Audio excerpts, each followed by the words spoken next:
जय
जिनेंद्र। जय जिनेंद्र साहब। जय जिनेंद्र जैन साहब। जय जिनेंद्र साहब। जय जिनेंद्र सर। हमारे विशेषज्ञ जुड़ रहे हैं, भरत जी। अरे सर। जय जिनेंद्र सर। जय जिनेंद्र विशेषज्ञ भरत सर। हाँ वो विशेषज्ञ है। नहीं हम नहीं, तो स्टूडेंट है आपके। Always and forever. No no no. और कैसे है सर, घर में सब ठीक? हाँ एकदम बढ़िया सर। सबसे फिट तो जैन साहब लग रहे हैं क्लास के लिए। जय जिनेंद्र। जय जिनेंद्र। जय जिनेंद्र। जैन सर तो हर क्लास अटेंड करते हैं, इतना अच्छा लगता है। कल परसों एक और क्लास हुआ था, उसमें भी सर थे। हाँ धर्म में अच्छी रुचि है, टाइम अच्छा स्पेंड करते हैं। हाँ अच्छी बात है। तो पिछली क्लास से कोई प्रश्न है तो पूछें, शुरू करते हैं। सर मेरे को ही था, अभी जस्ट माइंड में चिंतन कर ही रहा था। हाँ ठीक है, 1 मिनट है, वो थोड़ा शुरुआत कर लेते हैं उसके हाँ। बाद। तो आराध्य के चरणों में वंदन। टीपीएफ के प्रभारी मुनि डॉक्टर रजनीश कुमार जी के चरणों में वंदन, और सभी जुड़े हुए सहभागियों से सादर जय जिनेंद्र। तो आज की शुरू करते हैं। हाँ भरत पूछो। तो पिछली सर क्लास वो में जो एक प्रश्न आया था उसका उत्तर दे देते हैं अभी। हाँ जो तुमने क्लैरिफाई कर ही दिया था, विशेषज्ञ का फायदा यही होता है कि तो जैसे जो निर्जरा का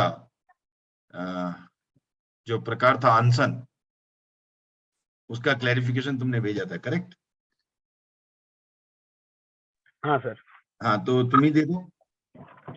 हाँ उसमें अनशन में 3 आर 4 आर दोनों ही आता है। दोनों ही आता है, बराबर। जीव अजीव में दिया है। जीव अजीव में और दिया गया। हाँ मैं इसमें चेक किया, दशवा कालिक में मेरे को कुछ मिला नहीं। उत्तराधन में अगर और भी कुछ डिटेल होता तो मैं ढूंढने का ट्राई कर रहा था, कुछ मिला नहीं। ठीक है, पर इतना है कि 3 आर भी माना जाता है। हाँ, फिलहाल के लिए हमारे पास जो आधार है जीव अजीव, जो आचार्य महाप्रज्ञ जी की पुस्तक है, उसके आधार पर 3 आहार के उपवास को भी अनशन में लिया गया है। ठीक है ना? और कुछ? सर लास्ट क्लास में अपने वो डिस्कस किए थे ना कि मिथ्यात्वी को सकाम निर्जरा हो सकती है, पर अभवी को सकाम निर्जरा नहीं हो सकती। हाँ। इसमें माइंड में आया कि मिथ्यात्वी को सकाम निर्जरा इसलिए हो सकती है क्योंकि वो जैसे ब्रह्मचर्य पालन करे या चोरी को बुरा माने, उस सब एंगल से उसके मन में आ सकते हैं। तो ये थॉट तो अभवी को भी आ ही सकते हैं ना? नहीं वो है, लेकिन अभवी का ऐसा होता है ना कि उसको मन से ही मोक्ष की इच्छा नहीं हो सकती। हाँ ठीक है, पर मोक्ष तो इसमें रिलेटेड ही नहीं है। मोक्ष की इच्छा के बिना किया हुआ धर्म नहीं, मोक्ष की इच्छा के बिना किया हुआ वो सकाम निर्जरा में नहीं आएगा ना। अच्छा गॉट इट। सकाम निर्जरा का अर्थ ही हुआ तय काम। तो कौन सा काम? किसकी कामना? हाँ हाँ हाँ कामना के साथ सह हाँ काम, कामना के साथ किसकी कामना? मोक्ष की कामना। हाँ। तो जो मोक्ष की ओके कामना से ओके होता है वो सकाम निर्जरा है। ओके। तो ठीक है इसमें ना? आपने वही कहा था कि भले ही मिथ्यात्व है लेकिन मोक्ष जाने की इच्छा है इसलिए सकाम है। हाँ। अब अभी को मोक्ष जाने की इच्छा ही नहीं है, भले ही मिथ्यात्व हो या ना हो करके। ठीक है सर, क्लियर हो हाँ, गया। इंटरनली ऐसा है कि उसको मोक्ष जाने की इच्छा कभी होगी ही नहीं। ठीक है ठीक है सर, क्लियर हो गया। क्लियर हो गया ना? हाँ, यस क्योंकि सर, उसका वही प्रॉब्लम ही वही है ना कि वो है ही अभवी। हाँ got it sir, got it. तो अभवी को मोक्ष जाने की इच्छा होगी ही नहीं। नहीं, मेरे को आंसर इसमें ये चाहिए था कि मिथ्यात्वी को भले ही वो मिथ्यात्वी है लेकिन मोक्ष जाने की इच्छा है, तो यहाँ मेरा हाँ हाँ आंसर मिल हाँ जाता मेरे हाँ को। हाँ हाँ, मैं एक मिथ्यात्वी है दिन पर में मोक्ष म्यूट कर रहा जाने हूँ की सर। इच्छा हो सकती है। हाँ, जैसे हाँ ऐसा है ना कि मैं एकदम अनपढ़ हो सकता हूँ लेकिन अशोक जी को देख के सीए बनने की इच्छा कर सकती है। एकदम अनपढ़ हूँ लेकिन फिर भी ऐसे हो सकता है कि सीए बनने की इच्छा हो जाए। तो इसे एकदम अनपढ़ हूँ, कुछ भी मालूम नहीं है, अकाउंट्स का एबीसी भी नहीं मालूम है, तो कह सकते हो कि उस दृष्टि से सम्यक्त्वी नहीं हूँ, मिथ्यात्वी हूँ, लेकिन फिर भी इच्छा हो जाती है। और एक होता है जो ये गली का रूल होता है, उसको मतलब ही नहीं है, उसको वो ये जाता ही नहीं है उस लाइन में ही, वो सीए को देखता ही नहीं है सीए की नजर से, तो उसका अलग ही नजरिया है। वैसे भरत, मैंने तुम्हें भी बोल के देख के बोल सकता था कि जानने की इच्छा है, क्योंकि अशोक जी ने खाली वो सीए का लेवल लगा रखा है तो थोड़ी ज्यादा इच्छा हो रही है, बाकी तुम भी वैसे ही हो। मैं तो जानबूझ के नहीं लगा था, पता है हाँ कभी पकड़ लोगे आप। हाँ सर लिफ्ट में चढ़ रहा हूँ, 2 मिनट म्यूट रहेगा। हाँ ठीक है, तो प्रश्न का उत्तर हो गया ना तुम्हारे? Yes sir, sir clear sir, thank you. हाँ, तो आगे चलते हैं अब। तो जो थोड़ी कहाँ से आवाज आ रही है थोड़ा म्यूट कर लें प्लीज। और जो पिछले क्लास से जो प्रश्न आए थे और उसके पिछली और अभी की क्लास से जो थोड़े विलंब से जुड़े हैं, उनकी सुविधा के लिए बता दूं कि एक तो आया था कि जो सकाम निर्जरा है वो मिथ्यात्वी की हो सकती है तो अभवी के क्यों नहीं? तो उसका उत्तर यही था कि अभवी को कभी भी मोक्ष की इच्छा ही नहीं होती, इसलिए वो सकाम निर्जरा जो होती है मोक्ष की इच्छा से ही की जाती है। तो जहां मोक्ष की कामना ही ना हो तो वो सकाम निर्जरा की श्रेणी में नहीं आ सकता।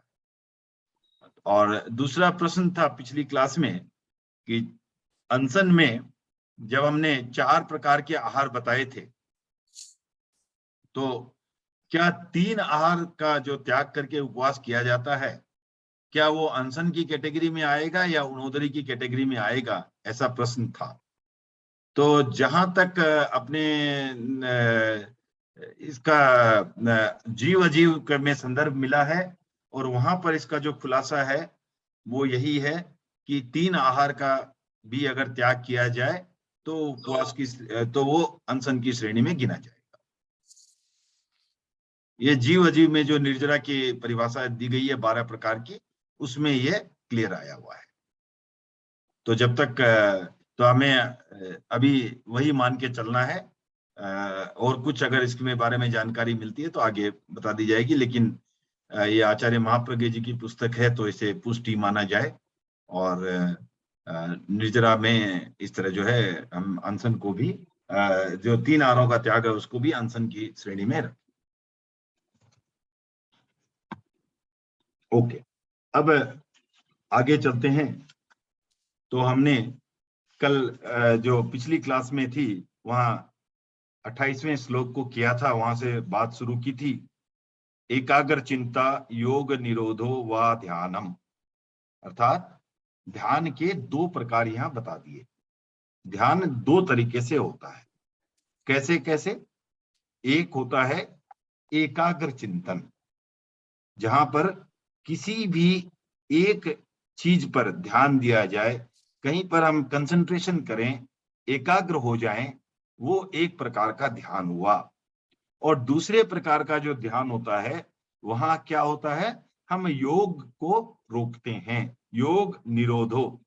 तो योग का जहां रोकते हैं तो ध्यान 2 प्रकार के होते हैं।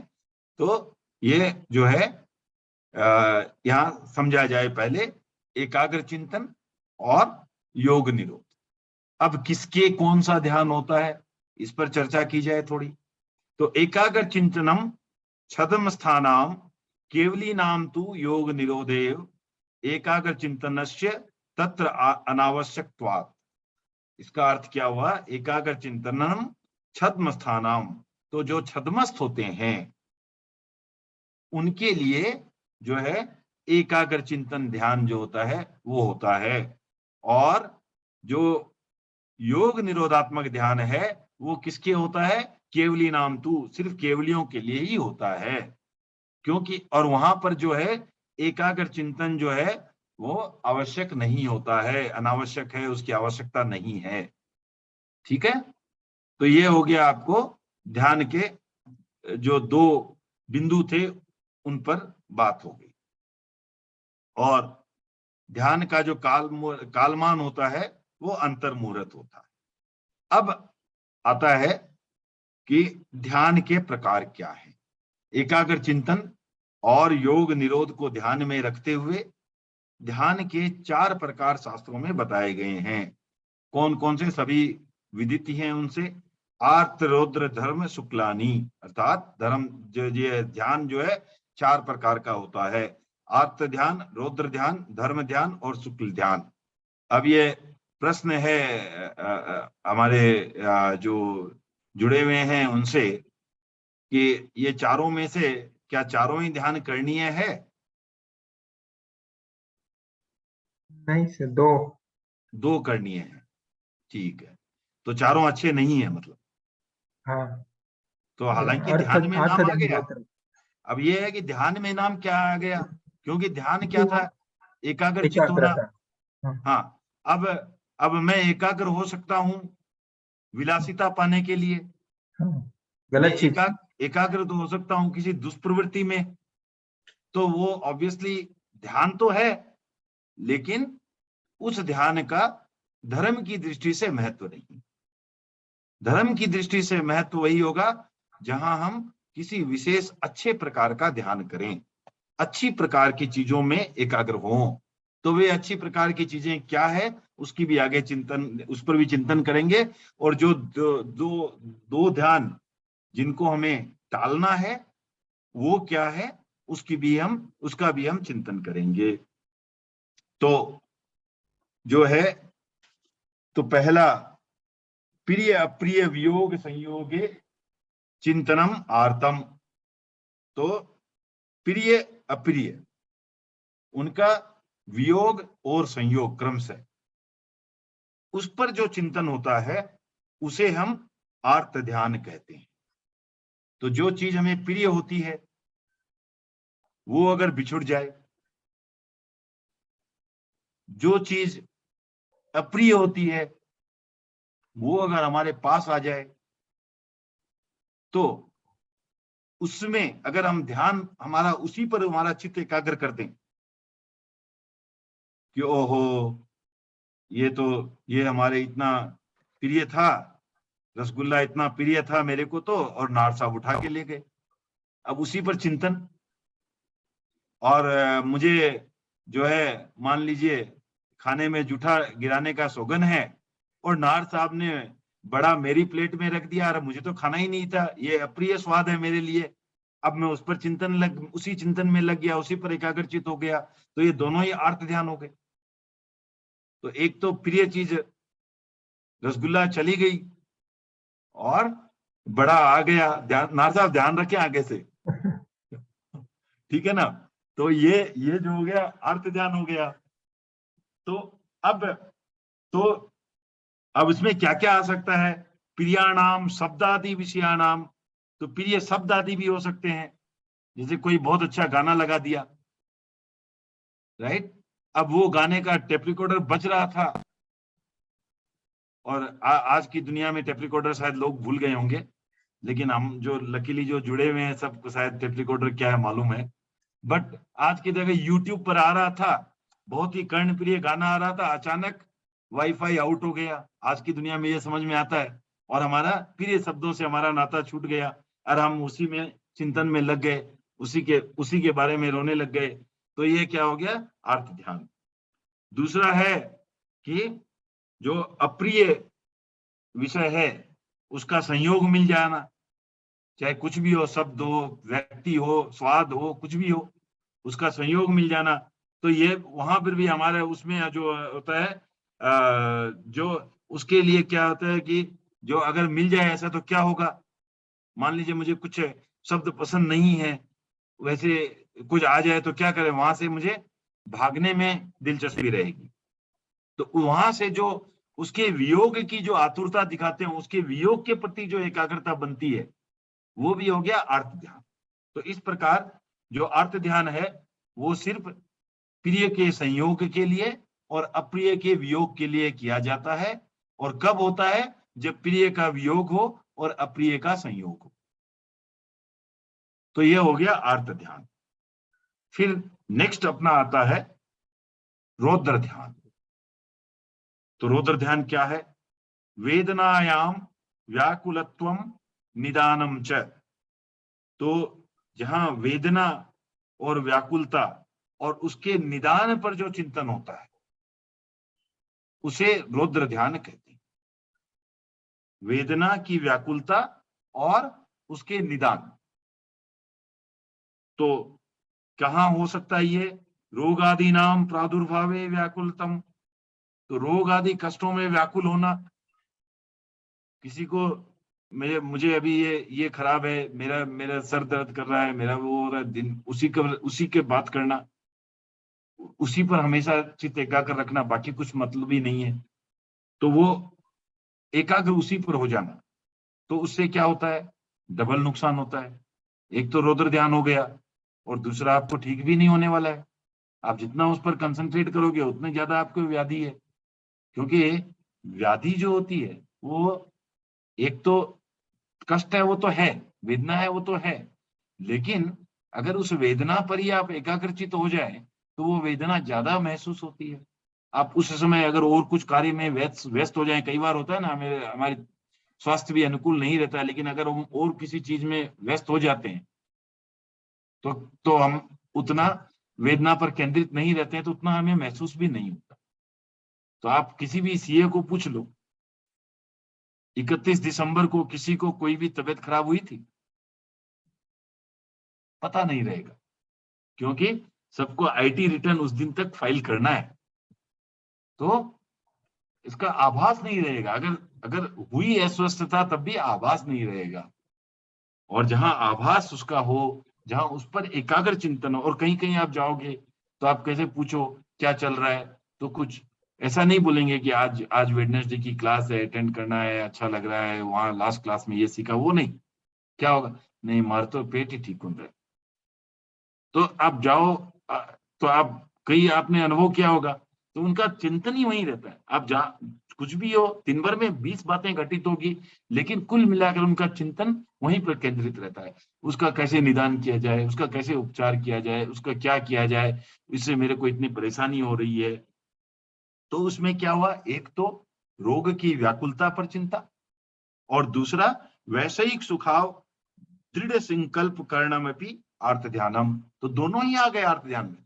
एक तो आप खाली रोग पर कंसंट्रेट हैं, उसकी पीड़ा पर कंसंट्रेटेड है वो, और दूसरा उससे निदान पाने के लिए एकाग्र हैं हमेशा।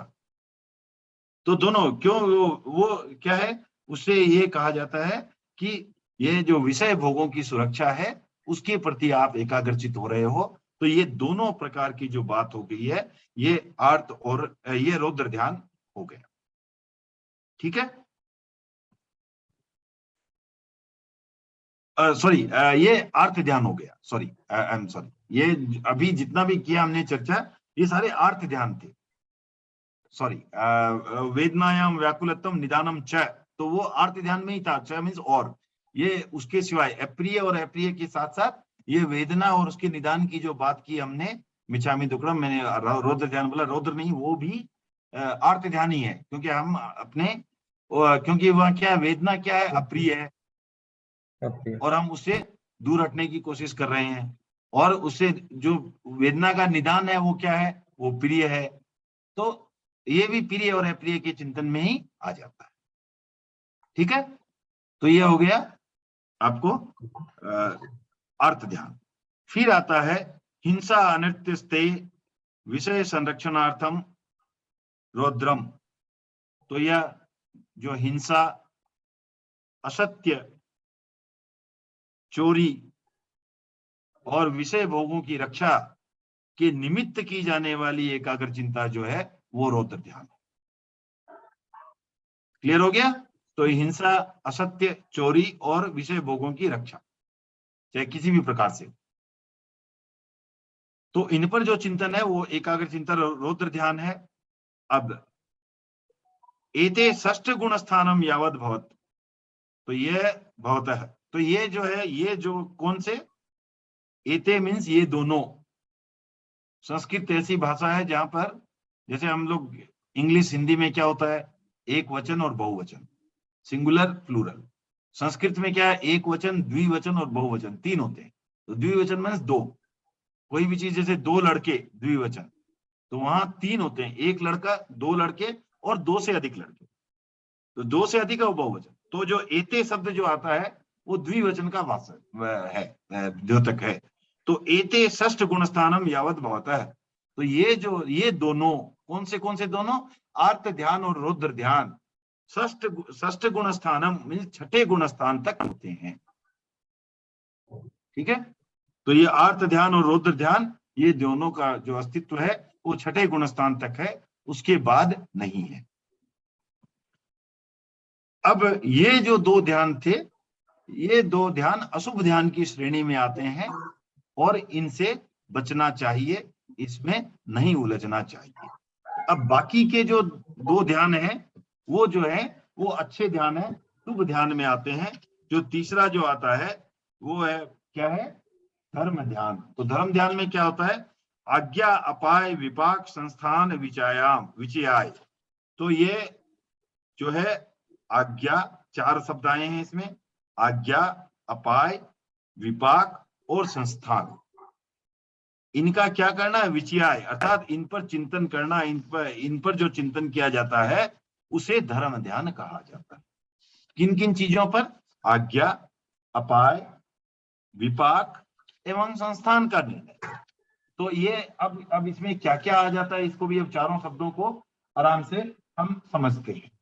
तो आज्ञा, तो आज्ञा किसकी आज्ञा को हमारा महत्व है, आज्ञा अहरन निर्देश है, अर्थात अर्यंत का उपदेश।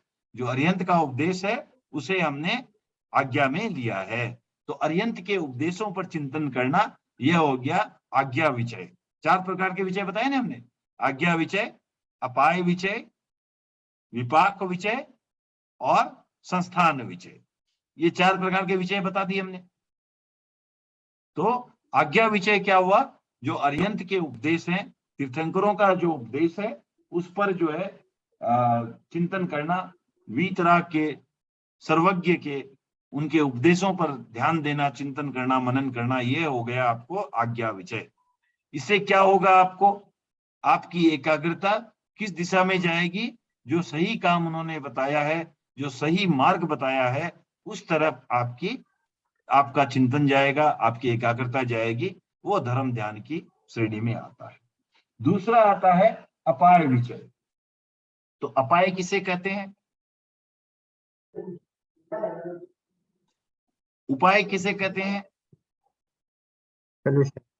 तरीका, राइट, कोई चीज को साधने का तरीका। अपाय ठीक उसका उल्टा होता है, दोष, किसी चीज में क्या दोष है, राइट, दोष क्या है। तो दोष पर निर्णय, दोष पर चिंतन करना, कौन से दोष है, राग द्वेष है, कषाय है, इत्यादि इत्यादि, सावध्य प्रवृत्ति है इत्यादि, इन पर चिंतन करना।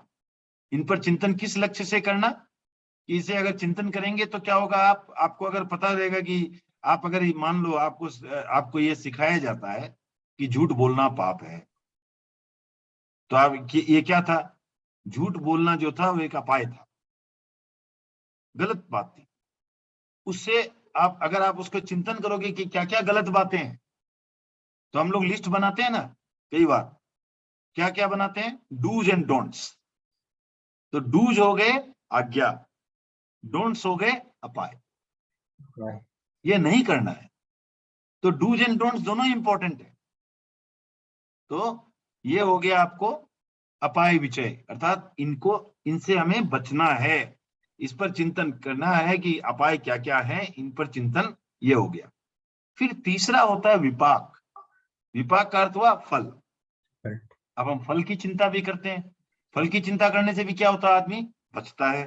अगर मान लो कोई हिंसक प्रवृत्ति का भी है, कोई क्रिमिनल भी है, अगर वो ये सोचने लग जाए कि क्राइम करने से क्या होगा, मुझे जेल हो जाएगी, फांसी हो सकती है, क्या कुछ हो सकता है, तो अगर वो उस पर चिंतन करे तो क्या होगा, उसके क्राइम पर भी ब्रेक लग सकता है।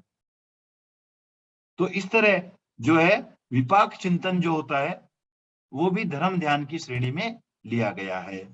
और चौथा जो है वो संस्थानम लोकाकृति, लोक का जो संस्थान है, लोक कैसा है, लोक का स्वरूप कैसा है, उसका आकार कैसा है, इत्यादि बातों पर चिंतन करना, ये भी जो है ये धर्म ध्यान के अंतर्गत लिया गया है।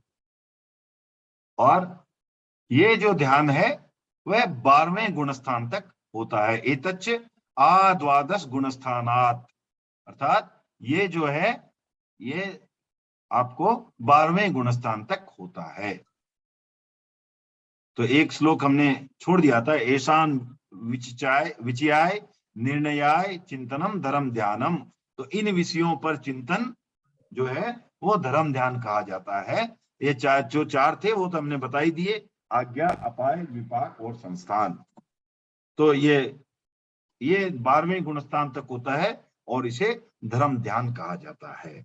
इसमें किसी को कोई डाउट है तो अभी जो 3 ध्यान हमने बताए उसमें अगर कोई डाउट है तो बताएं, क्योंकि चौथा ध्यान थोड़ा है और समझने में थोड़ा सा और भी विशद है। ये 3 तो बहुत ही आसान थे। किसी को कोई प्रश्न है? आर्त ध्यान तो क्या है? प्रिय के संयोग के लिए एकाग्रता, अप्रिय के वियोग के लिए एकाग्रता।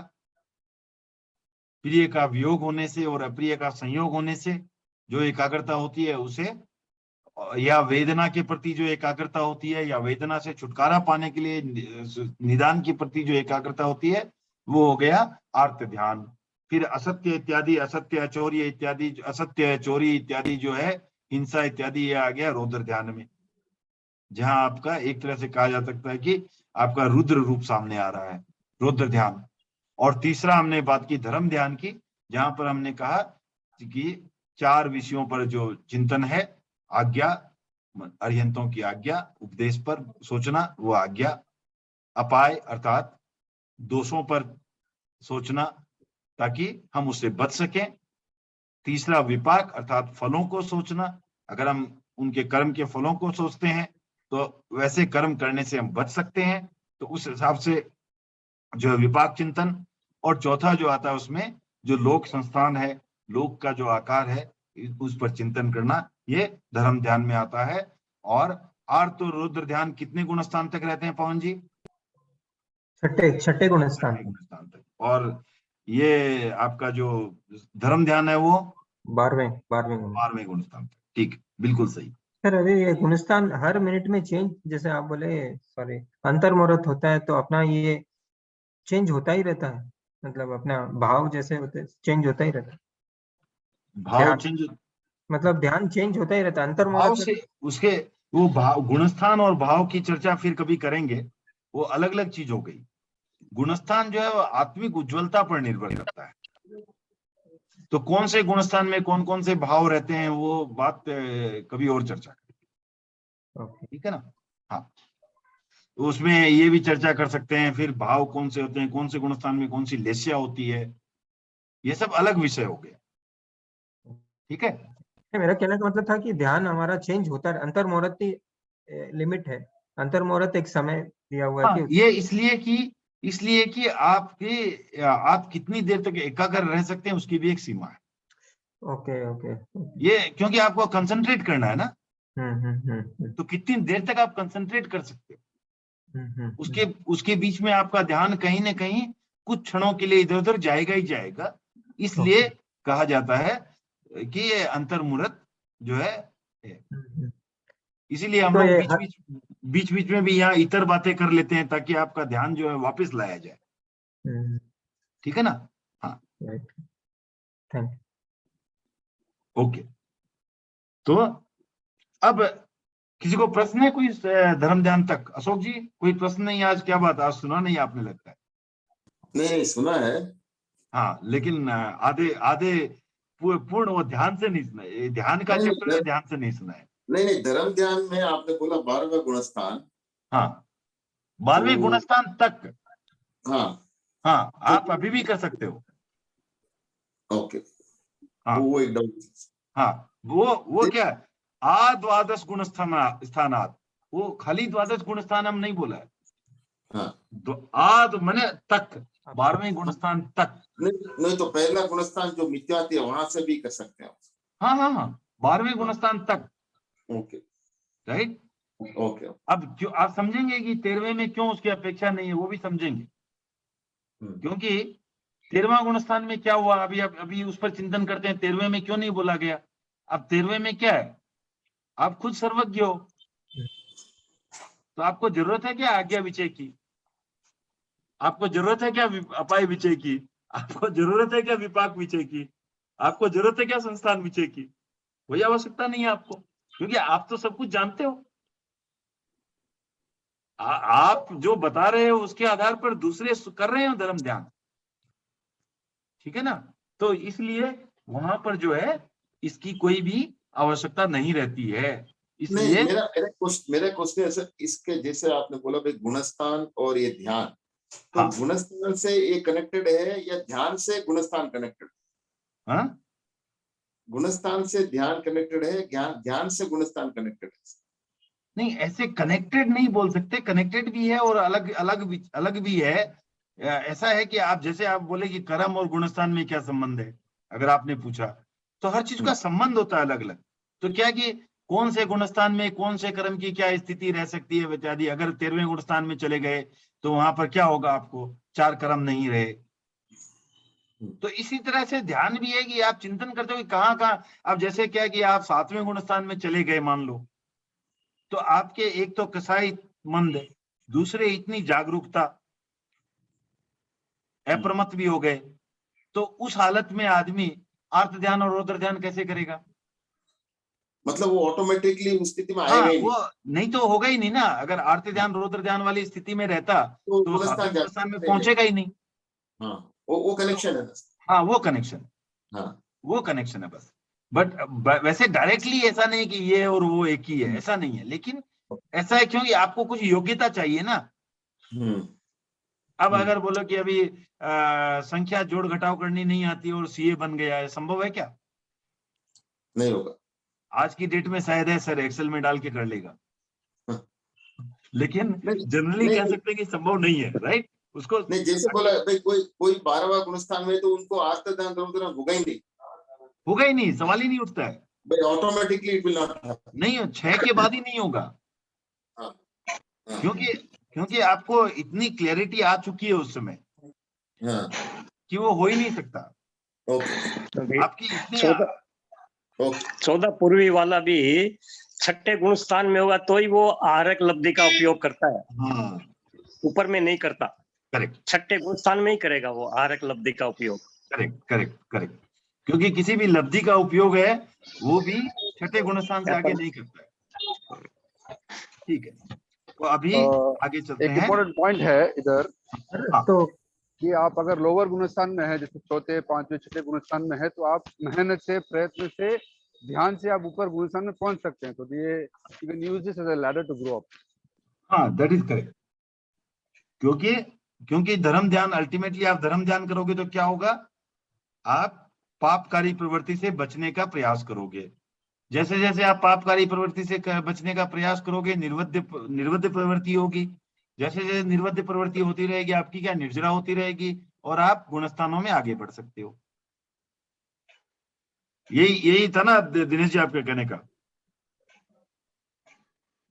यस, यही था। हाँ। तो अब आगे चलते हैं। अगला ध्यान है शुक्ल ध्यान। ये सबसे उत्कृष्ट ध्यान में 4थे श्रेणी में आया है।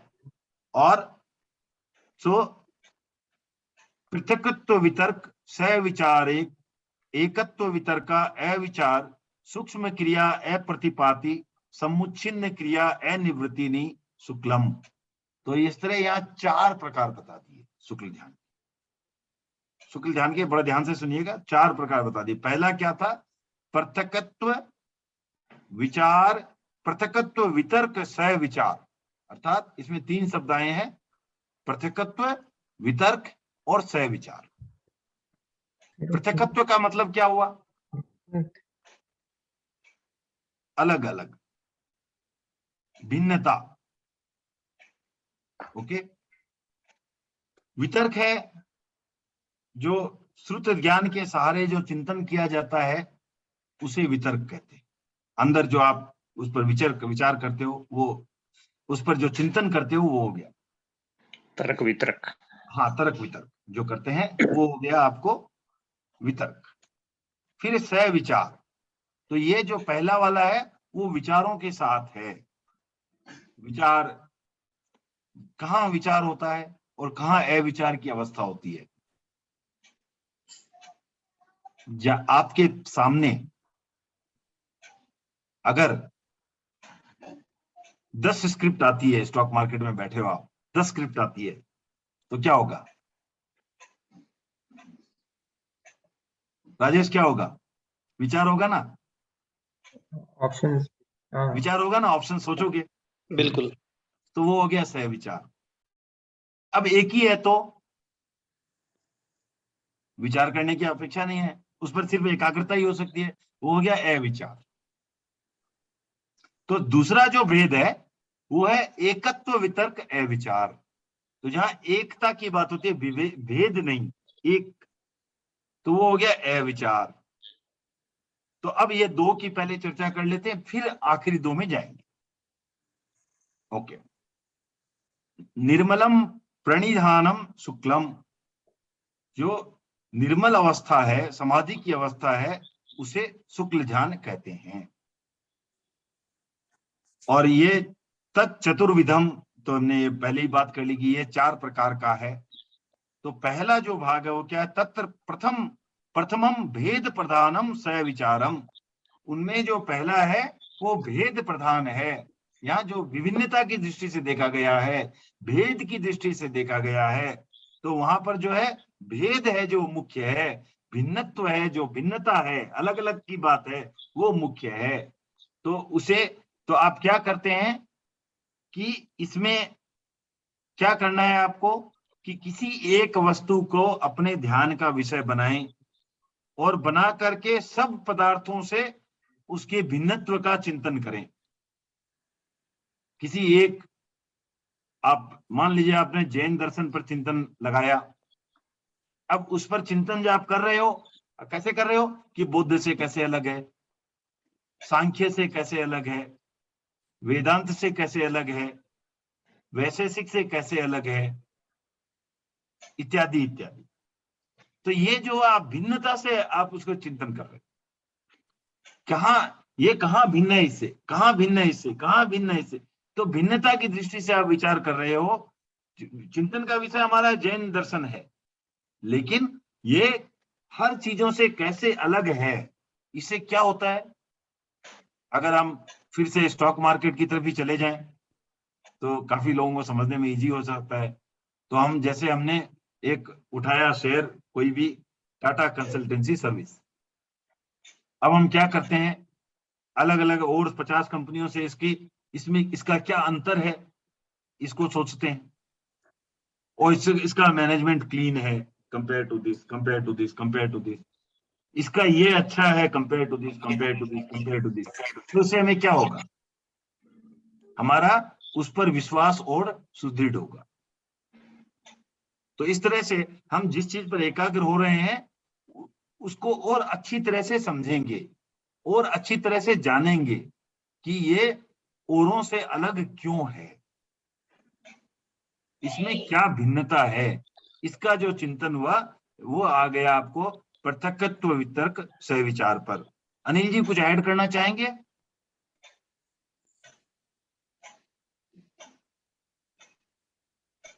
अनिल जी? नहीं ठीक है। ठीक है, कोई अगर त्रुटि हो तो वो भी बताएं, बता दें। क्योंकि हम तो सिर्फ सॉफर हैं। सबको थोड़ा लग रहा है कि ये भारी हो रहा है, तो मैं आपको एक सॉफर का जोक सुना देता हूँ ताकि इजी हो जाए, थोड़ा सा 2 मिनट लगेगा। तो क्या होता है कि एक प्रोफेसर रहता है, एक उसका ड्राइवर रहता है। तो प्रोफेसर जाके हर जगह लेक्चर देता है, तो लेक्चर देता है। अब ये क्या ड्राइवर क्या है कि वो बोर हो जाता है, बोलता है आप साहब आप हर जगह जाते हो, एक ही बात बोलते हो, एक ही चीज बोलते हो, ये स्लाइड्स मेरे को दे दो, नेक्स्ट टाइम मैं ही बोल दूंगा। अभी बोला ठीक है भाई बोल देना। अब ये ड्राइवर भी स्मार्ट था, तो प्रोफेसर अनिल जी जैसे थे, ड्राइवर मेरे जैसा था। अब वो जाकर के वहां पर नेक्स्ट टाइम स्पीच दे दिया बरोबर एकदम। लेकिन लास्ट में क्या हुआ कि किसी पवन जी जैसे कोई विद्यार्थी थे सुदृढ़, उन्होंने कुछ प्रश्न पूछ लिया। पवन जी, अशोक जी, ये लोग जो सीए लोग ऑडिट करने लगे, उन्होंने कुछ प्रश्न पूछ लिया। अब जैसे ही प्रश्न पूछा, अब सॉफर को आंसर कहाँ मालूम, वो तो खाली सुन के प्रोफेसर को बता रहा था। लेकिन सॉफर क्या था, स्मार्ट था, आपको बताया ना। तो उसने क्या कहा, अरे ये तो इतना सिंपल क्वेश्चन है कि जो मेरा सॉफर पीछे बैठा है बैक बेंच पे वही आंसर दे देगा। तो फिर वो प्रोफेसर ने उसका आंसर दिया। तो ये हालत है, हम तो सॉफर बन के बैठे हैं यहाँ, हमारे प्रोफेसर लोग बैठे हैं, अनिल जी बैठे हैं, धनराज जी साहब बैठे हैं, भरत जी बैठे हैं, तो हमारे बहुत दिनेश जी बैठे हैं, तो हमारे कई प्रोफेसर हैं, हम तो चारों के सॉफर हैं। तो अब आगे चलते हैं। नेक्स्ट जो है वो है, तो इसीलिए चारों प्रोफेसरों से निवेदन है कि कहीं कुछ त्रुटि रह जाए तो कृपया उसका सुधार करते रहें। तो नेक्स्ट आता है द्वितीयम भेद प्रधानम विचारम। तो यहाँ पर क्या है कि जो वहां पर जो दूसरा है वो अभेद प्रधान है और अविचार। तो यहाँ एकत्व का चिंतन करने वाला ध्यान है। यहाँ पर जस्ट एक ही चीज पर चिंतन करना है, उसी पर सिर्फ कंसंट्रेट करना है। उसका कैसे अलग है दूसरों से नहीं, वो क्या है खाली उसी पर चिंतन करना है। ये हो गई इसके लिए इसको अविचार भी कहा जाता है, क्योंकि इसमें परिवर्तन नहीं है। अलग अलग चीजों से आप उसको तुलनात्मक नहीं देख रहे हो, अलग अलग चीजों से क्या अलग है वो नहीं देख रहे हो।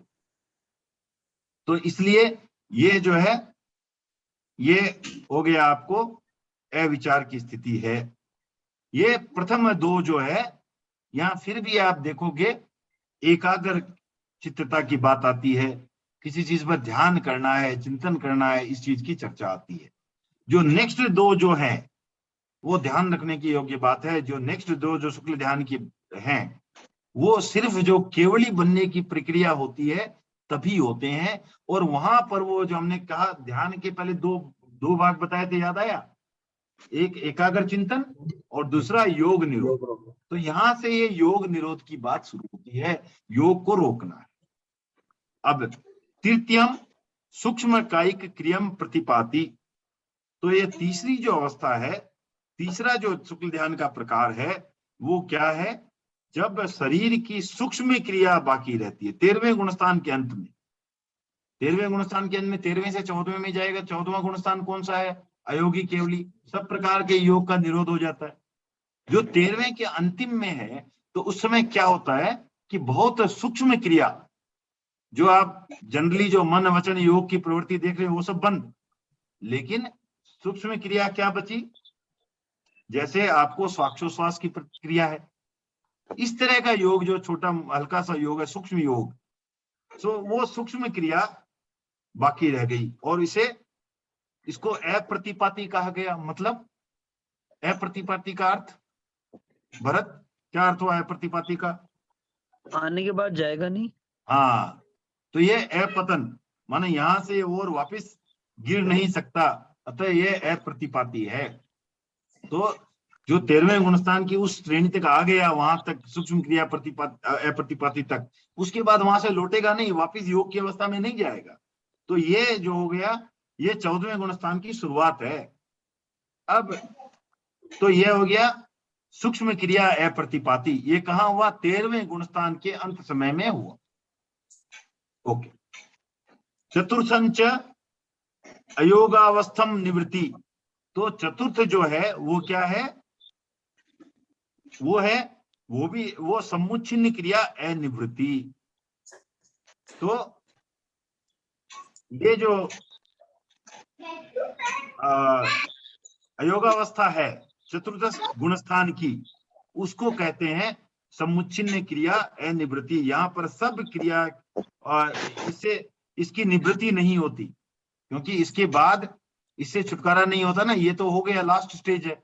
इससे क्या होगा, अभी अयोग की अवस्था जो है, इस अयोग की अवस्था की निवृत्ति अब नहीं होगी। समझ गए बात आप? ये जो अयोग की अवस्था आई है, ये क्या टेम्पररी है, परमानेंट है? परमानेंट।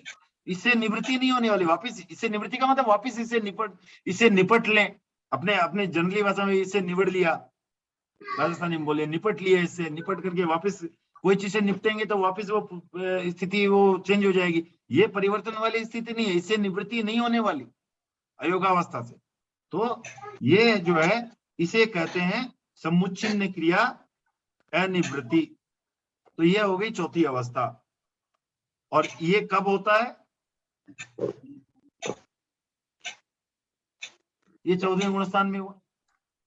तो ये जो अब इसमें जो है आद्य द्वयम, मतलब कि पहले के दो। आद्य मीन्स आद्य प्रणेता बोलते हैं ना, किसको बोलते हैं? आद्य प्रणेता आचार्य भिक्षु को बोल देते हैं, तेरापंथ के आद्य प्रणेता। आद्य मतलब पहले, पहले शुरुआत के। तो आद्य द्वयम शुरुआत के दो, सप्त गुणस्थानाद द्वादशांतम भवति, 7वें से लेकर के 12वें गुणस्थान तक होते हैं। धर्म ध्यान, ये शुक्ल ध्यान जो है वो कहां से कहां? 7वें से लेकर के 12वें गुणस्थान तक। शुक्ल ध्यान के कौन से दो भाग? जो मैंने चिंतन वाले बताए, पृथकत्व वितर्क सहविचार और एकत्व वितर्क अविचार। ये जो दो थे, ये 7वें से लेकर के 12वें गुणस्थान तक होते हैं। ठीक है ना राजेश, समझ गए? उसके बाद वो राकेश झुंझुनवाला बन जाता है, तो उसके बाद मतलब नहीं उसको फिर कोई आगे सबसे ऊपर। तो उसके बाद क्या होता है? 13वां गुणस्थान। तो शेष द्वयम, जो शेष द्वयम मतलब कि बाकी के जो दो शुक्ल ध्यान के भेद हैं, शेष द्वयम च केवलिनो योग निरोधावसरे, तो वो सिर्फ केवली को होते हैं। और कब होते हैं? जब योग निरोध की अवस्था आती है, जब वो योग को का निरोध करने लगते हैं। क्योंकि योग निरोध किए बिना मोक्ष होगा नहीं। केवली तो रह सकते हैं, केवली के तो योग रहता है, परंतु मोक्ष होने के लिए क्या योग का निरोध करना पड़ेगा 14वें गुणस्थान में जाने के लिए। तो जब योग निरोध की अवस्था आती है, योग निरोध जब शुरू होता है, तब ये जो है हमारे बाकी के जो दो हैं, कौन कौन से? सूक्ष्म क्रिया अप्रतिपाती और समुच्चिन्न क्रिया अनिवृत्ति। ये दो प्रकार की जो है अपने शुक्ल ध्यान होते हैं। तो इसलिए अब प्रश्न आता है, शुक्ल ध्यान, अशोक जी, शुक्ल ध्यान कौन से गुणस्थान से कौन से गुणस्थान तक? सर पहले के दो शुक्ल ध्यान कौन से गुणस्थान तक बताएं? रुको नहीं, मैं क्वेश्चन कर रहा हूँ। नहीं रुको, एक बार प्रश्न भी नहीं करना अभी, उसका भी अवसर आएगा। अशोक जी कहां से कहां? सर 7वां गुणस्थान से हाँ शुरू होता है। हाँ, और 13वां गुणस्थान।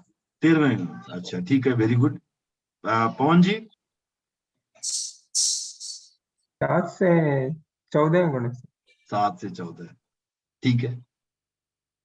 7 से 12 तो फर्स्ट दो होंगे, फिर 7 से 12 तो पहले दो वाले होंगे, जो सविचार अविचार वाले। ठीक है, ओके। तो हमारे जो बाकी प्रोफेसर बैठे हैं वो बताएंगे उत्तर सही था या गलत।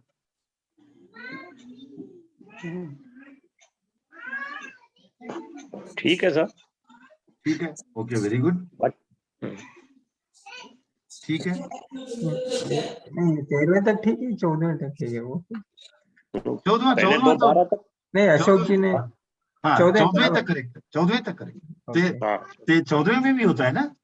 हाँ, जो हमने अभी बताया था ना समुच्चिन्न क्रिया, वो कहाँ होती है? वो 14वें में होती है। 14वें। ठीक है ना? ठीक है। तो अभी छठे गुणस्थान में, 5वें गुणस्थान में, वहां पर आप नहीं हो आत्म ध्यान और रुद्र ध्यान। हाँ, वहां आप सिर्फ वही ध्यान कर सकते। नहीं, वो तो नहीं करना है। वहां पर कौन सा ध्यान करना है? कोई जाहिर धर्म ना ध्यान। करे कोई। धर्म हाँ। ध्यान कर सकते हैं। हाँ, तो वही निचोड़ है ना, अर्थ ध्यान रौद्र ध्यान नहीं करना, वहां भी धर्म हाँ, ध्यान करना है। धर्म ध्यान।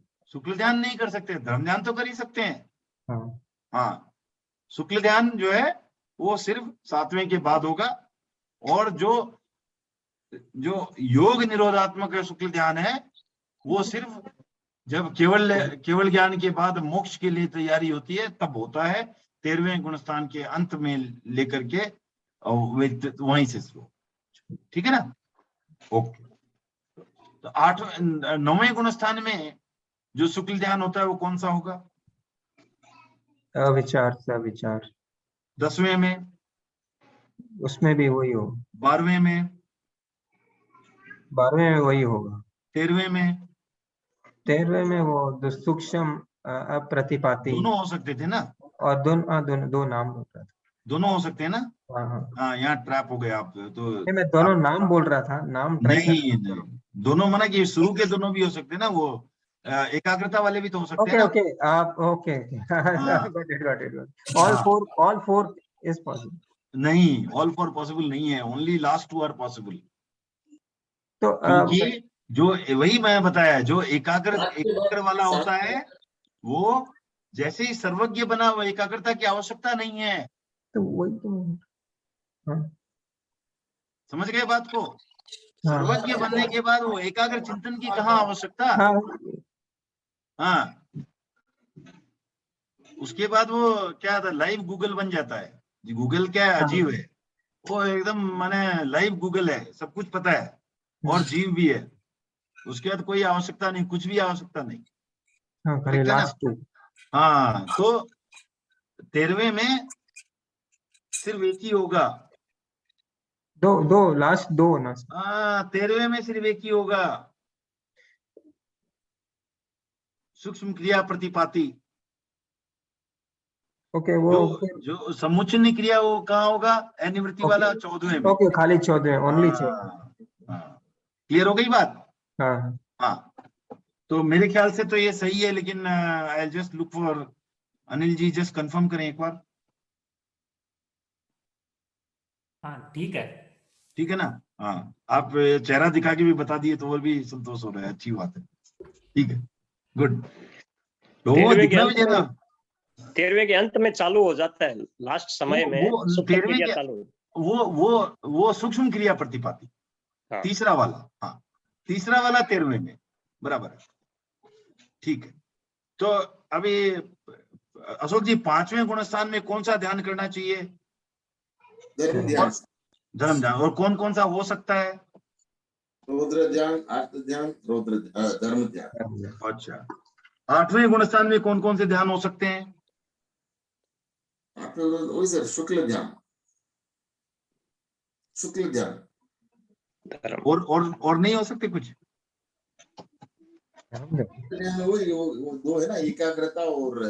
हाँ, वो ठीक है, बट 8वें गुणस्थान में कौन सा ध्यान हो सकते हैं? और कुछ नहीं हो सकता। हाँ, और कुछ नहीं हो। तो धर्म ध्यान कौन से गुणस्थान तक हो सकता है? 7वें गुणस्थान। हाँ, 12वें गुणस्थान तक। हाँ, सॉरी, हाँ, धर्म ध्यान 12वें गुणस्थान तक हो सकता है। तो 8वें गुणस्थान में कौन कौन से ध्यान हो सकते हैं? शुक्ल ध्यान और धर्म ध्यान। ध्यान और धर्म ध्यान, करेक्ट, ये करेक्ट आंसर। ठीक है ना? हाँ, ओके। तो ये हो गया हमारा ध्यान पर चिंतन। यहाँ पर ये अब जो इसके बाद वाला जो है हमने पहले ही बात कर ली है, वितर्क श्रुतम, श्रुत ज्ञान आलम्बनम चिंतनम श्रुतम तदेव वितर्क है। और श्रुत ज्ञान के सहारे किए जाने वाले चिंतन को श्रुत कहते हैं और उसी का नाम वितर्क है। तो श्रुत ज्ञान के सहारे, हाँ भरत, सॉरी भूल गया था, प्रश्न था भरत। हाँ, पूछो अनिल जी, भरत को आपसे प्रश्न है। सर मेरे पास ये जैन विद्या का प्रवेश द्वार है, ये मैं कल ही पढ़ रहा था ध्यानचार के बारे में। हाँ। इसमें लिखा है कि शुक्ल ध्यान सिर्फ 11, 12, 13, 14 में होता है गुणस्थान में। हमारे पास गुरुदेव तुलसी की जो पुस्तक है उसका मैं श्लोक सिर्फ ये पढ़ सकता हूँ। आद्य द्वयम सप्त गुणस्थानाद द्वादशांतम भवति, अर्थात जो पहले के 2 है वो 7वें गुणस्थान से 12वें गुणस्थान तक होते हैं। और शेष द्वयम च केवलिनो योग निरोधावसरे, और बाकी जो दो हैं वो केवली जब योग निरोध करते हैं उस समय होते हैं। तो हम तो इसी को पुष्ट मानते हैं। अगर बोलो तो मैं जीव अजीब देख सकता हूँ, और मीनवाइल अनिल जी कुछ बताना चाहें तो। जीव अजीब अनिल मैंने जी देख मेरे ली, ख्याल से 7 से 12 है, करेक्ट है? जीव अजीब मैंने देख ली, उसमें तो कुछ मेंशन नहीं है 19वें बोल में। हाँ और बस ये साध्वी श्री जिन प्रभा जी के लिखा हुआ बुक है, पर ऑथेंटिक आपका भी है, तो एक बार चेक करना पड़ेगा। ठीक है, चेक किया जाएगा, लेकिन यहाँ पर जब ये सूत्रों के सहारे दिया गया है तो मुझे थोड़ा, जहाँ पर इस सूत्र की बात आ जाती है वहां पर थोड़ा सा संशय कम हो जाता है। ठीक है, ठीक है ना, क्योंकि उन्होंने क्लियरली मेंशन किया हुआ है कि कहाँ से कहाँ है। अवबोध भी एक बार देख सकते हो, हाँ वो मैं देख लूंगा। या जिनेश मुनि की जैन ज्ञान प्रश्नोत्तरी है, उसमें भी देख सकते हो। हाँ वो देख लूंगा सर। ठीक है ना, तो अभी ओके। समय नहीं लगाते हैं उस पर, देख करके नेक्स्ट क्लास में बता देंगे। बट अभी हमारे पास जो पुष्ट जो सूत्र है उसके आधार पर हम यही कह सकते हैं कि शुक्ल ध्यान जो है 7 से 12वें गुणस्थान तक होता है। ठीक है सर। 7 से 14वें गुणस्थान तक। हाँ ठीक 7 है से 12वें तक पहले दो, और 13वें में तीसरा, 14वें में चौथा। ठीक है सर। सिंस हाँ। मेरा ध्यान इसमें था लास्ट 4 में, तो पहले के दो 7 से 12 में कौन से गुणस्थान, मतलब जो फर्स्ट वाला पार्ट है वो 7 से 12 तक पूरा रहता है क्या? हाँ हाँ, और सेकंड वाला है जो एक विचार वाला, वो भी 7 से 12 है ना, पहले दो दोनों ही हो गए ना 7 से 12 में। ओके पहले दो, ठीक है सर, क्लियर सर। हाँ वही आया ना, इसी फिर से पढ़ लो। आद्य द्वयम, पहले के दो, सप्तम गुणस्थानाद द्वादशांतम भवति, 7वें से गुणस्थान से लेकर के 12वें तक होते हैं। ओके सर, ठीक है, ठीक है सर। ओके। फिर Thank you. आता है वितर्क श्रुतम, ये हमने बात कर ली। अभी भी श्रुत ज्ञान के सहारे किए जाने वाले चिंतन को श्रुत कहते हैं, और उसी का नाम जो है वो वितर्क भी है। ओके, फिर विचार किसे कहते हैं? जो विचारोर्थम व्यंजन योग संक्रांति, संक्रांति मतलब जहां पर परिवर्तन होता हो, जो एक दूसरे से जाता हो, इस तरह से। तो कहाँ कहाँ होता था? अर्थात अर्थांतरे, शब्दात शब्दांतरे, अर्थात शब्दांतरे, शब्दात अर्थांतरे च योगाद योगांतरे वा संक्रमणम विचार है। तो अर्थात क्या हुआ? बहुत मैंने थोड़ा पढ़ने में लगता है कि काफी कलिष्ट होगा, लेकिन बहुत सिंपल सी बात है। अर्थ से दूसरे अर्थ में जाना, अर्थात अर्थांतरे, एक अर्थ से दूसरे अर्थ में जाना। फिर शब्दात शब्दांतरे, एक शब्द से दूसरे शब्द में जाना। ठीक है, रिंग से रिंग पर जाना, रिंग से रिंग पर जाना, इत्यादि इत्यादि। तो ये हो गया अर्थ से, एक अर्थ से दूसरे अर्थ पर जाना, एक शब्द से दूसरे शब्द से जाना। फिर अर्थ का ध्यान करते करते शब्द में जाना, अर्थ से शब्द पर जाना, शब्द से अर्थ पर जाना, एक योग से दूसरे योग पर परिवर्तन इत्यादि के जो परिवर्तन क्रिया होती है उसी का नाम विचार है। ठीक है, धर्म शुक्ले तपः, अब यहाँ पर ये क्लियर आ गया कि तप अर्थात तप जो है वो एक और नाम है निर्जरा का ही। तो धर्म और शुक्ल ध्यान है, ये दो ध्यान ही निर्जरा और या तप में आते हैं। आप आर्त ध्यान और नोट, जस्ट बिकॉज हमारे क्या दिया हुआ है निर्जरा के भागों में, निर्जरा और तप जो है वो एक ही बात मान सकते हैं आप उसे। जो है ध्यान जो दिया हुआ है निर्जरा का एक भेद दिया हुआ है, लेकिन अब यहाँ पर क्लियर आ जाता है कि धर्म शुक्ल तप है, अर्थात धर्म ध्यान और शुक्ल ध्यान ये दो ध्यान ही जो है वो तप में अर्थात निर्जरा में आते हैं। एतेषु च धर्म शुक्ल ध्याये एवं मोक्ष हेतुत्वात् तपो भेदेषु भावनीय, सिर्फ इन्हीं को धर्म और शुक्ल ध्यान को ही मोक्ष हेतु मानते हुए इसे जो है हमें निर्जरा के अंदर गिनना चाहिए। बाकी दो जो है वो जो है निर्जरा में नहीं आते हैं, क्योंकि उनसे जो है नुकसान ही होना है, फायदा नहीं होना है, धर्म का रास्ता नहीं है। तो धर्म ध्यान में संवर भी होता है? धर्म ध्यान से संवर भी होता है क्या, खाली निर्जरा होता है? नहीं, ये अब धर्म ध्यान से संवर संवर तो पापों को रोकना कुछ हद तक तो होता ही है ना। आप धर्म ध्यान जब कर रहे हो तो काफी प्रवृत्तियों से वंचित रहोगे, मेरे ख्याल से संवर भी होगा। दोनों होता है। संवर होगा तो धर्म ध्यान भी हो धर्म पाएगा, ध्यान सब ध्यान हो इटसेल्फ पाएगा। इज अ योग। आप कुछ चिंतन कर रहे हो, ये योग ही है ना एक प्रकार का।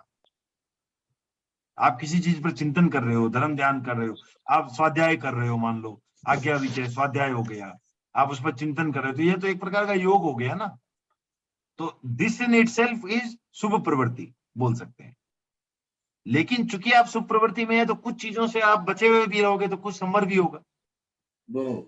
हाँ, सही है क्या अनिल जी? एक्चुअली इसको ऐसे रिलेट पता नहीं, मेरे ख्याल से शायद नहीं कर सकते, क्योंकि वो शुभ योग है तो निर्जरा के साथ ही वो कैटेगराइज हो सकता है। अब उस समय हम कुछ करते हैं जिसके कारण संवर हो सकता है। हाँ, वही बोल रहा हूं मैं, संभवतया वो हाँ, लेकिन बाय इटसेल्फ। जैसे आप दूसरा उदाहरण उसका ले सकते हैं, सामायिक क्या है? सामायिक संवर है। सामायिक संवर है, क्यों है? क्योंकि हम वो अंतर एक के मिनट, मतलब हमने एक मिनट अशोक जी से पूछ रहे हैं। हाँ सर। क्यों है संवर? सर वो बिकॉज आप मतलब 48 एक मुहूर्त के लिए आप त्याग करते हैं ना अपना ये त्याग करते हैं, इंपॉर्टेंट चीजें त्याग करते हैं। माना आपने व्रत लिया, तो व्रत क्या है? संवर है, ठीक है ना। अब आपको पूछा जाए, इसलिए मैं ये रिलेट कर रहा हूं, अब आपको पूछा जाए कि क्या हम सामायिक में शुभ प्रवृत्ति नहीं कर सकते?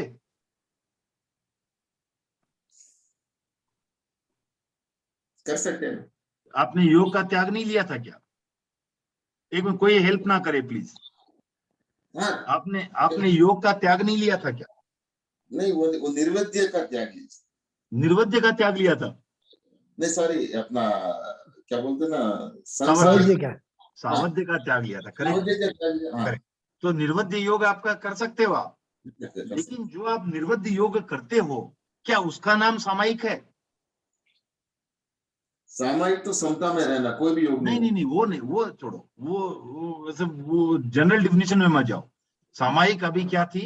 आपने जो 2 करण 3 योग से सावध्य प्रवृत्ति का त्याग किया, वो सामायिक थी, करेक्ट है? ओके, तो वो हो गया संवर। अब उसके अंदर आप निर्वद्य योग कर सकते हो? कर सकते हैं। क्या उसका नाम सामायिक है? उसका सामायिक नहीं है। Clear, right. तो वही बात यहां भी आ जाती है। तो उसमें भी आप करते हो, निर्वद्य योग करते हो। आप बैठ के नमस्कार महामंत्र का जाप कर रहे हो, आप बैठ के स्वाध्याय कर रहे हो, आप बैठ के ध्यान कर रहे हो, तो कितने निर्वद्य योग आप सामायिक में कर रहे हो। लेकिन सामायिक की अपेक्षा से वो नहीं है। सामायिक क्या थी? संवर थी। उस संवर के रहते रहते आप कुछ प्रकार के शुभ योग भी कर रहे हो। उसी तरह ध्यान जो है वो शुभ योग है। जो ध्यान हमने बात की, धर्म ध्यान और शुक्ल ध्यान, अर्थ ध्यान और रुद्र ध्यान नहीं, वो अशुभ प्रवृत्ति है। ये ध्यान जो था ये शुभ योग था। इसमें भी लास्ट वाले हटा दो, जो योग निरोधात्मक है उसको हटा दो। जो चिंतन वाली, जो एकाग्र चिंतन की बात कर रहे थे, धर्म ध्यान और शुक्ल ध्यान वाली पहले 2 की, वो क्या थे? वो शुभ योग थे। अब उसके अंदर आप संवर की भी कोई बात हो तो अलग बात है। आप सामायिक में ध्यान कर रहे हो, मान लो, अब आप वहीं जोड़ लो इन्हीं दोनों को, तो वहां संवर और निर्वद्य योग दोनों हो गए कि नहीं? सामायिक के कारण संवर हो गया और ध्यान के कारण निर्वद्य योग हो गए। तो अब मैं सामायिक नहीं लिया तो संवर नहीं होगा। नहीं, आप कोई भी प्रकार का संवर ले सकते हो ना। आप सम्यक ही हो, आपको थोड़े व्रत है तो आप सम्यक संवर तो आपके ही है। तो ऐसा नहीं बोल रहा हूं मैं, एक एग्जांपल दिया जहां आपको कॉम्बिनेशन होता है। तो सर इसका मतलब आप सामायिक का बोला था कि सामायिक में हम जो 3 करण 3 योग का हम जो क्या करते तो वो सामायिक योग। हाँ, तो उसमें 2 करण 3 लेकिन उसमें समझ लीजिए मैं ये सौगंध त्याग करके मैं चुप रहूं, कुछ नहीं करूं, तो भी सामायिक उसमें संभव होता है। नहीं, आप कुछ भी नहीं करो तो कुछ तो योग हो ही रहा है ना। श्वास लेते हो कि नहीं?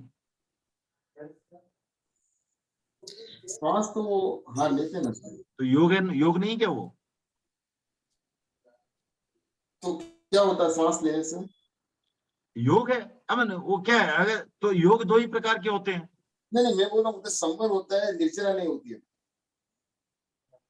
अगर मैं कोई योग, सर मैं कोई योग नहीं करता हूँ। नहीं, ऐसा हो ही नहीं सकता ना। आप तो 14वें गुण स्थान में ही है, संभव है कि आप अयोगी बने। अच्छा, वो संभव ही नहीं है। योग हर क्षण हो रहा है। हो गई।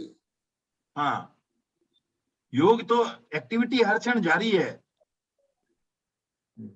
तो इसका मतलब कोई अनिल जी, महेंद्र जी कुछ इसका और कुछ विश्लेषण बताना चाहें तो? निर्मल जी, हाँ, अब अशोक जी का क्वेश्चन था कि ये संवर है या निर्जरा। हाँ, बराबर अशोक जी? ध्यान क्या? हाँ, ध्यान।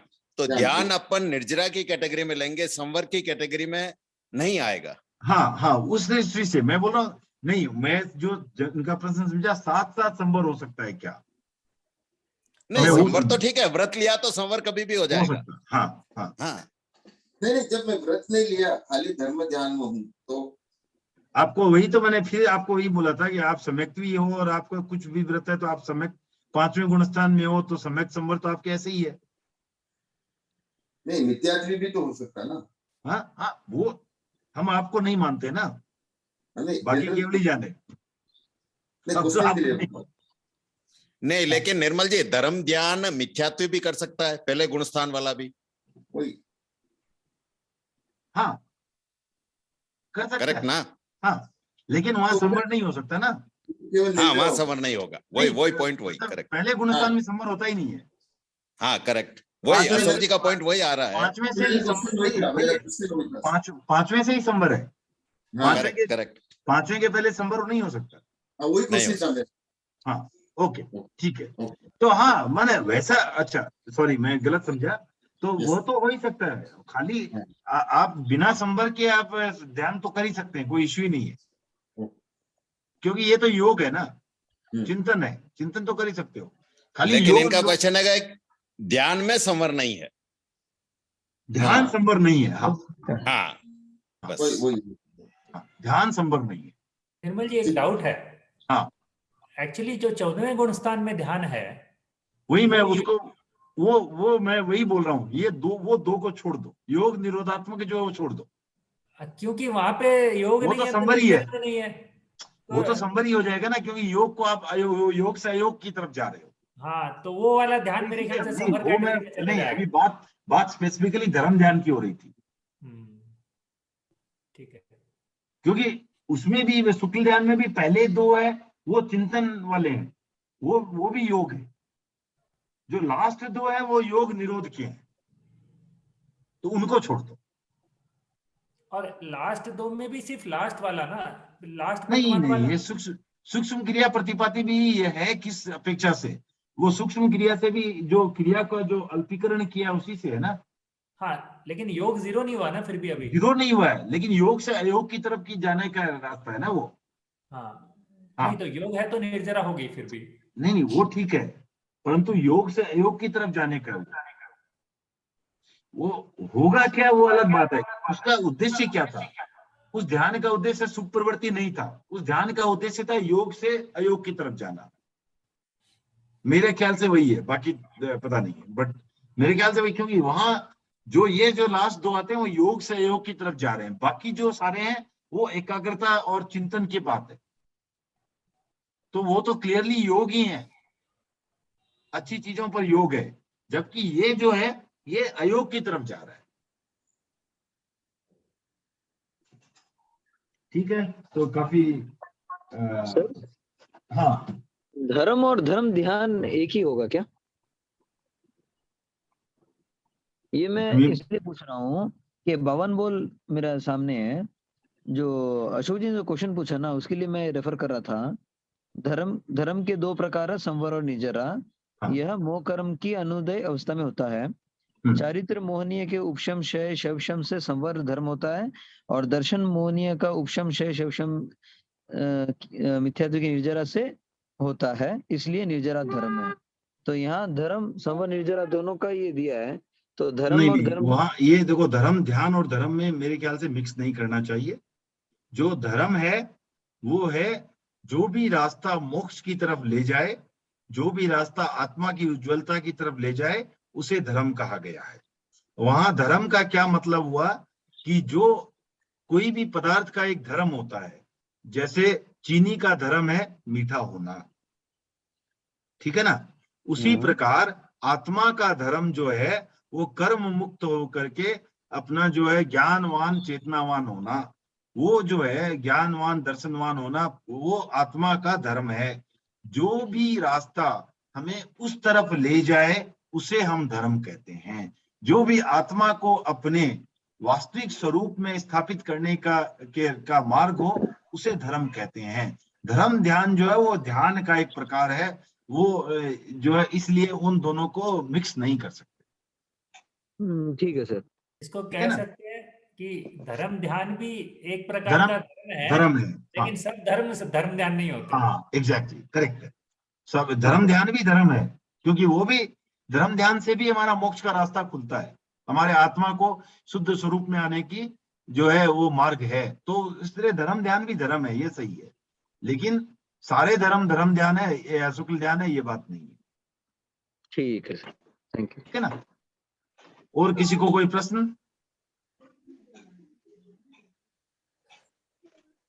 तो सभी प्रोफेसरों का जो सोफर की तरफ से बहुत बहुत आभार, और आज की कक्षा यहीं विराम करते हैं। फिर मिलते हैं क्या, जैसे अभी हमारा संस्कृत में श्लोक चल रहे हैं, तो पुनर्मिलामः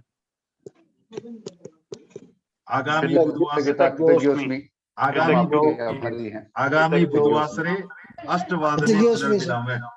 हम आपके संस्कृत का डिग्री कंप्लीट हो गया क्या? अंकल जी का संस्कृत का डिग्री कंप्लीट हो गया क्या? एग्जाम तो खत्म हो गया है अभी तो क्या। सर एक चीज बोलना चाहूंगा, शुक्ल ध्यान के जो 4 भाग है, ये 4 प्रकार है, ये समझने का बहुत बार पहले भी ट्राई किया है, बट ये वर्ड्स, ये नाम ही इतने डिफिकल्ट है, तो आगे ज्यादा ध्यान भी नहीं दिए थे कि इसको पढ़ने के लिए। आज आपने बहुत अच्छे से एक्सप्लेन कर दिया है, तो एटलीस्ट काफी हद तक क्लैरिटी आई है। Thank you sir. Thank you sir. मेरे आपसे एक रिक्वेस्ट है सर, वापस इसके बारे में थोड़ा सा संक्षिप्त में जब नेक्स्ट वीक लेंगे तो थोड़ा करना। धर्म शुक्ल ध्यान पर, चारों ध्यान के मेन धर्म ध्यान और शुक्ल ध्यान। ठीक है, अगर आप 8 बजे तक ज्वाइन किए तो हम पक्का ये चारों की बात करेंगे। जरूर सर।